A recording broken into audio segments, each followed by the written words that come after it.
Today I'm back with Scarbrand in Domination with Khorne, where they shine. Gonna be facing off against Heir of Carthage's Empire. Had to have him send me the replay because I actually forgot to save this one and then saved over the autosave. But anyway, let's go over the starting builds very quickly. We've got Scarbrand leading the way for myself.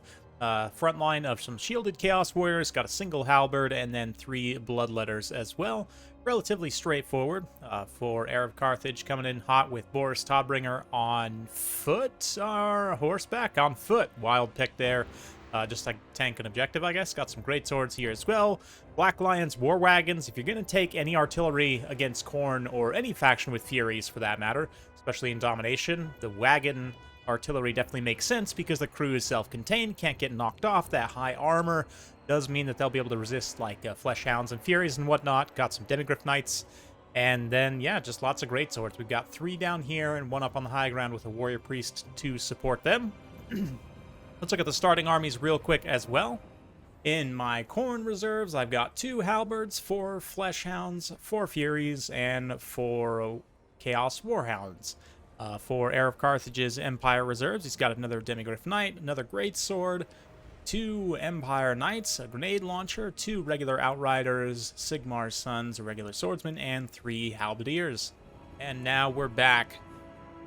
Some of those Outriders you just saw there already being deployed up on the high ground. I'm going to respond with some of my own Vanguard mobile units, Chaos Warhounds of Khorne, of course, with their Frenzy.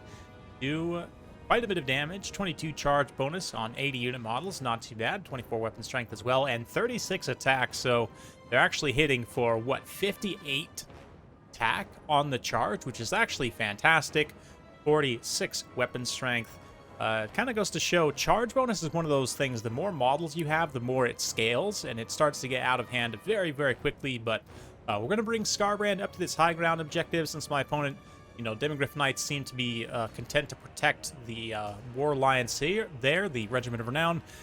Just going to bring Scarbrand up here, maybe try and get a breath attack, start farming these great swords. There's really nothing within this vicinity, and since I know, you know, there's no, like, excuse me, big scary Karl Franz or another powerful fighter, I mean, really, there's nothing on Empire's roster that can compete with Scarbrand in a straight-up fight. A straight row of great swords also just gets roasted there by his breath attack. Massive HP damage. Didn't get that many kills. Only, like, 17 kills.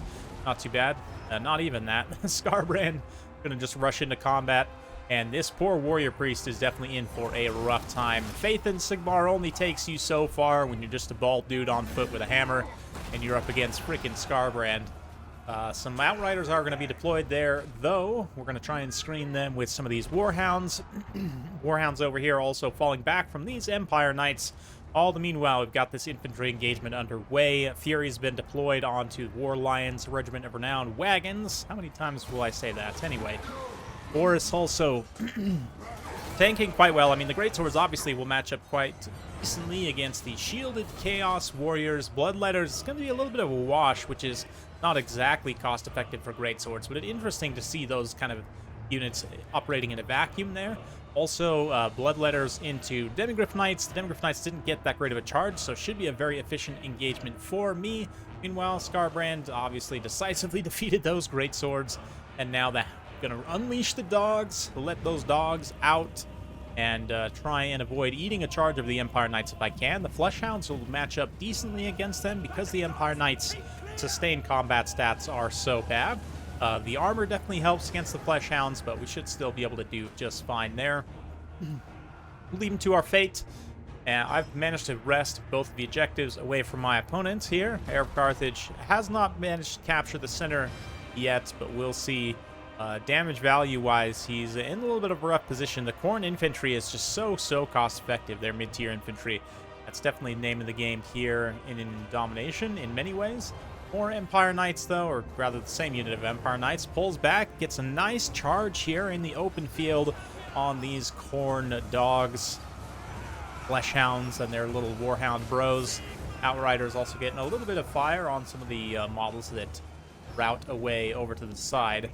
The Great Swords and the Empire Knights eventually victorious up on the high ground. They're going to redeploy back onto the low ground. I've got more Fleshhounds just to keep them occupied, though, so they can't come support, but Air's going to do a great job getting these Outriders into a position to start firing downhill into Skarbrand after they pick off a few of those Khorne warriors there. Skarbrand is just racking up kills, building up his weapon strength here. He's up to 740 weapon strength. So he will definitely take out Boris, but in the meanwhile, while Boris, you know, gets knocked down, gets back up again, and never going to keep him down, all that time, Outriders are going to continue to get hits on Skarbrand, do that little bit of armor-piercing missile damage, so not a great situation for me. It's actually pretty cost-inefficient, and not to mention the Black Lions War Wagons, once again, almost free.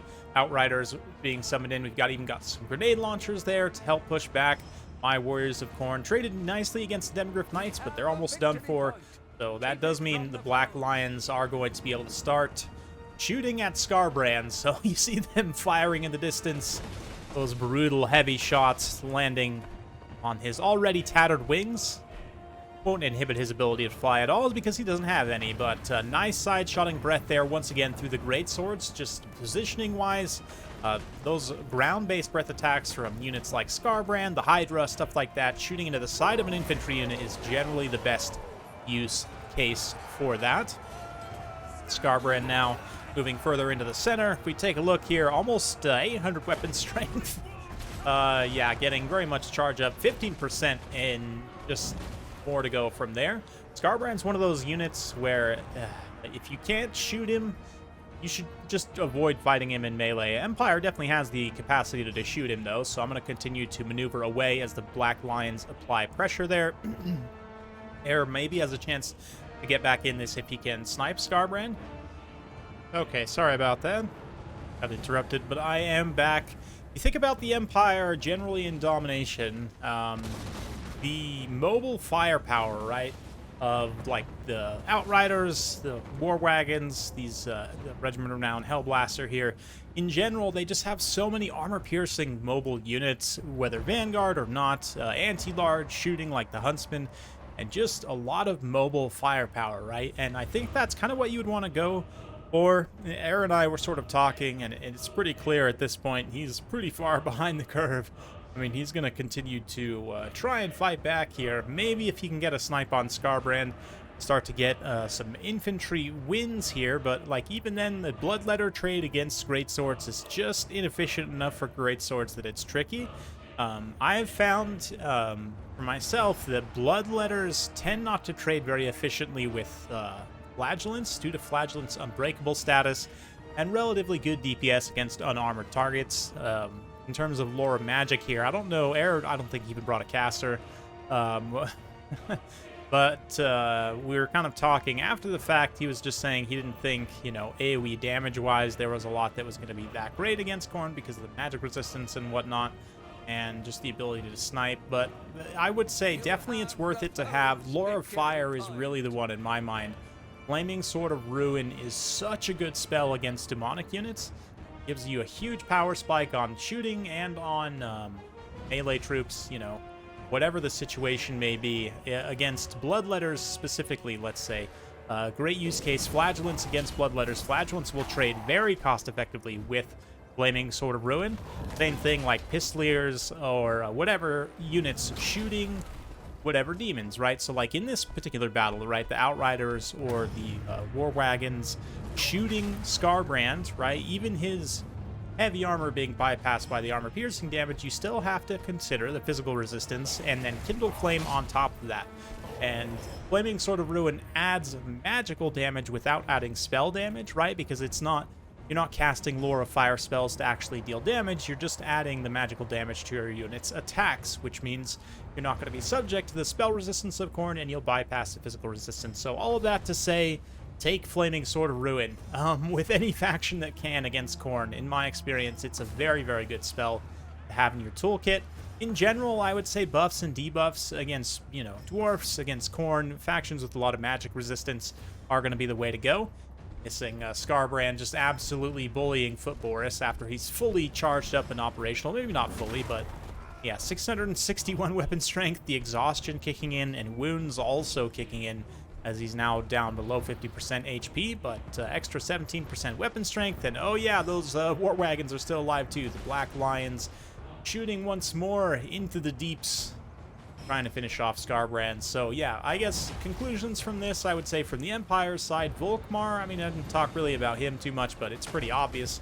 Volkmar's very good against demons, right? The anti-infantry, it's just going to be great against Khorne. The buffs also to help your units trade more cost effectively as Boris Todbringer's head gets well and truly punted off by Skarbrand there. Flagellants are a good call. Pistoliers also to help screen Furies. I like Free Company quite a bit in this matchup as well. Their shooting is great against Bloodletters, and they're just cheap capture weight without being expendable capture weight. And, you know, that hybrid shooting melee power makes them just great against a multitude of Khorne targets. Even something like Fleshhounds, you know, they'll get some good damage on the approach, and especially en masse, they can trade decently into Fleshhounds. Skarbrand's eventually going to go down, but it's a little bit too late at this point. Empire doesn't have the time to make a triple cap, which they would need in order to win. So it ends up being a victory for my Khorne. Well played, Heir of Carthage, though. And yeah, I mean, I've kind of talked about some of the conclusions already from a build perspective, how I think you could potentially handle this as the Empire. I think the Great Swords are a solid pick. They're going to get better with Volkmar. I don't know that I would take this many, and I'd probably take maybe one in my starting army, but primarily focus on unbreakable troops, right? Whether that's, I mean, Volkmar, of course, unbreakable up on the wagon, and then you've got your Flagellants. Sigmar's Son's probably a decent choice as well. Laura Firecaster, and then I actually don't totally hate the pick of this this Black Lions War Wagons here. It was able to pay for itself, certainly, and that hardcore long-range pressure, as well as the relative imperviousness to those mobile Khorne units. At the very least, they can stay alive long enough to get help, certainly, which the same can't be said of even regular artillery crew. Anyway, Demigryph Knights, not sure about them. They're a little bit elite and expensive for not enough power in Domination. I haven't done enough testing really to say for sure, though. But regardless, on the reinforcements here, mobile shooting of the Empire, definitely very solid. Outriders are going to be a great pick here if you can save from Khorne's mobility. The big if, though, for myself, obviously Skarbrand carrying very heavily. Great in Domination if you can keep him from getting shot to death. Bloodletters also super cost-effective against what Heir brought here with his Empire build. Halberds don't need to do too much. Khorne mobile units, once again, proving their power as their speed and offensive capabilities prove their worth once again. And that is it for today. So hopefully you guys enjoyed this one. If you like this sort of content, be sure to like, subscribe, hit that bell notification button. Every time I upload a new video, you'll be notified. Thanks again. We'll see you next time.